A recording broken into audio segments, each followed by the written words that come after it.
which is good. She's got the ears up. Hello everyone, and welcome to this surprise video with the wonderful Rick Fenny, who's come in to join us at our bookstore today at Rockingham Beach, and he's brought a friend, Margie. Hello, Margie. She's interested in what's going on. There's things happening outside on the street. Rick, thank you so much for coming and joining me today so that we can share with everybody about your books. Hello, Margie. That's nice to meet you. Okay. And Rick is the author of Red Dog Vet. This is book one of a series of four, and this is Pip. So you were the Red Dog Vet. Yeah, in real life, there's a picture of Red Dog on the back there. I was Red Dog's vet all his life, and I actually put him down and buried him out near Cossack.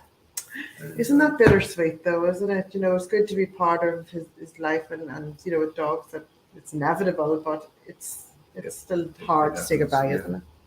And when it happened, I thought, well, there's going to be all sorts of things written about him. There's going to be probably a movie. There's going to be a statue and all sorts of things. And I was on the committee that built the statue over Dampier.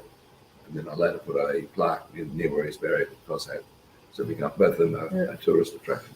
See, it's just phenomenal. The journey, and of course it was made into a movie. Yeah. That was just that's gone everywhere and that everybody knows about. And you are local to WA, Eric. Yeah, I've been in WA all the life apart from going to university in Queensland. Yeah. And that's the book. Book two is all about that little era of my life.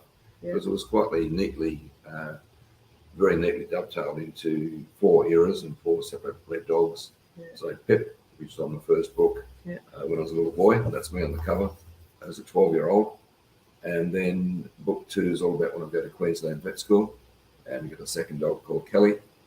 And then I come back from the vet school in 1972, and I go up to Derby, and have a third dog there called Marnie. And then I go to the Pilbara and meet Red Dog, so he's officially the 4th red dog. So Margie here, about the 21st, aren't you, Margie? 21st, 21 red dogs. She's gorgeous. She's really well trained as well. Well, generally. Rick, one of the things that fascinates me about you is that you live each year in seasons. Can you enlighten everyone about it? Because it's very inspiring, you know. Well, it's sort of probably the habit I got into 50 odd years ago when I was going backwards and forwards to Queensland, and then I got my first job back in the Kimberley. I was going backwards and forwards to the Kimberley, so I got used to sort of being on the road and spending the summers in Albany and the winters in the Kimberley. And when I started in the Pilbara, I lived there most of the time, but then I go back there every winter. But Albany is my hometown, so I try and go there in the summertime. And now half my family's living in Shark Bay, which is a beautiful place. So I've got 3 kids and 6 grandkids all live in Shark Bay, so I live there too. So I've basically just only got 4 places, and I spend roughly a season at each place. It's a good rhythm. It's a good habit and good flow, and it works for you. Yeah, it seems to. Yeah. So you're just coming back through Perth now, back down to.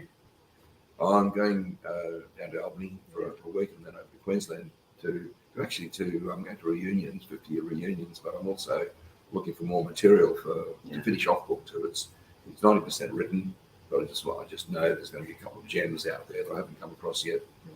Stories, anecdotes, historic photos. All I need is a few more, and I'll be finished the second book. You have actually been talking about that since we connected, that you know that you just have to go there, and you honor that calling, don't you? And because you want your readers to really go on the journey with you and to experience you know what it's like. And we love this book in our house. You know, like there's pictures. You really bring everyone on the journey with you. You're very generous in sharing.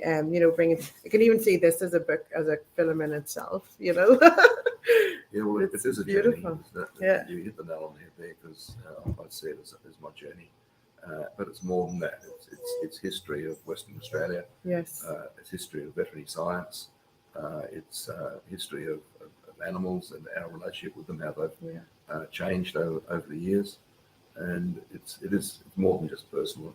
And one of the greatest compliments I get over and over again from people, generally people my vintage, who say, "Rick, loved your book. but you stole my story. You were writing my story. Yeah. That's exactly why I left. And it really struck me up. I was in Broome recently, at the Broome markets, and I was meeting people from other states, and they were still saying the same thing, whether they were from Tasmania or Victoria or country New South Wales.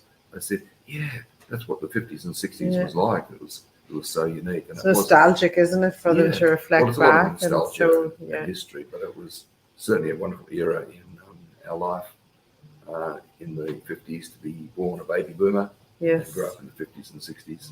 So book 2 is going to be more about the 60s and 70s. Oh, it'll be colourful. Well, yeah, I've got a bit of editing to do there. And then same with the book 3 in the Kimberleys in the mid 70s, and then book 4 is up till end of 1979, so almost 80s. Yeah, perfect. Wow, it's just phenomenal.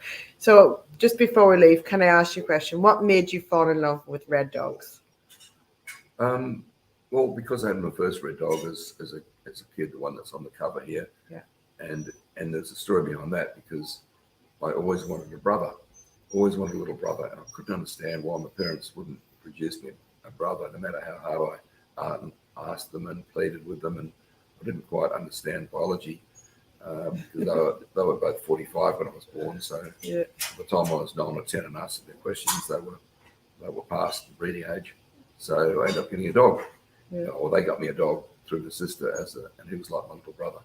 So he was the first red dog, and it's forever then. I've been mostly interested in red dogs. I had staffies too, which were fantastic, but red dogs are the main one. Yeah, and the red dogs are very smart. You can see with Margie there, she's just really smart and astute, and you can talk to her and she responds. It's phenomenal, really. Absolutely, and I talk about that in all the books. It's called telepathy, where a dog really reads your brain. And like when I was coming down to see you today, she knew I was coming. She knew we were having a little trip today, so she was at the door saying, "Come on, are you going yet? When are we going? When are we going for a ride today?" It's all like a telepathic thing. And there's quite a few instances of that all through the books.